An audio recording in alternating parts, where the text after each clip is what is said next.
Story tonight, a woman is dead after being shot and killed in her own home by a Fort Worth police officer.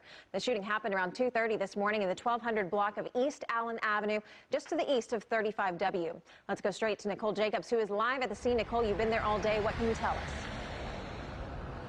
Well, I can tell you, when police first arrived here at the scene, residents tell me that they bypassed the two front doors, walked along the side of the home into the backyard where the shooting happened. Now, one thing community leaders, residents, and Fort Worth police all agree on is that law enforcement responded to this home for a well-being check, but they don't agree on why police shot and killed their neighbor. She was the cool aunt who stayed up till 2 a.m. playing video games. And that's what 28-year-old Atatiana Jefferson was doing in the overnight hours with her nephew. The hardest part about this is I spoke with an 8-year-old who explained what it was like inside of the house. Just before 2:30, James Smith, a neighbor of the East Allen Avenue home, called the non-emergency Fort Worth police number when he saw his neighbor's doors ajar. And informed them that my neighbor was an elderly, sickly lady, and I was concerned for her health. But when police arrived, Smith recalls no lights, no sirens, no officers identifying themselves. 3 or 4 tactical officers come from around the corner, seemed like.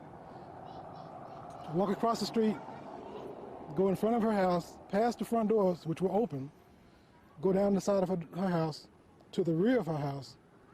In less than a minute, I heard a gunshot. Fort Worth police confirm an officer shot and killed Jefferson. They followed up that information with a 1-minute, 20-second clip of body camera video. It shows officers moving along the side of the home into the backyard with flashlights shining, and then this. Put your hands up, show me your hands. We went from a welfare check to a woman being killed by the cops. Shot through a screened window. Fort Worth officers later releasing images of a firearm inside the home. There was nothing nefarious or illegal about owning a firearm, and they presented in no way that that firearm was contributory towards the use of deadly force here. Community leaders and neighbors are rallying around the family, who has declined to speak with the media, leaving it to activists to share their outrage. This is one I cannot swallow.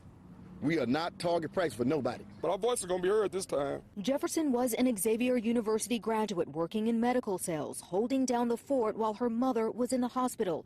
And a neighbor, just trying to be a good neighbor, left feeling like this. I feel guilty because had I not called the Fort Worth Police Department, my neighbor would still be alive today.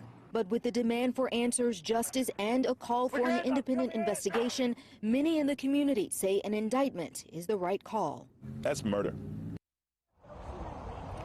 Through a statement, Fort Worth police say they are committed to transparency, going on to say, in part, the officers observed a person standing inside the resident's nearing window. Perceiving a threat, the officer drew his deputy weapon and fired one shot, striking the person inside the residence. Officers entered the residence, locating the individual and a firearm. In the meantime, community activists are calling for a federal independent investigation.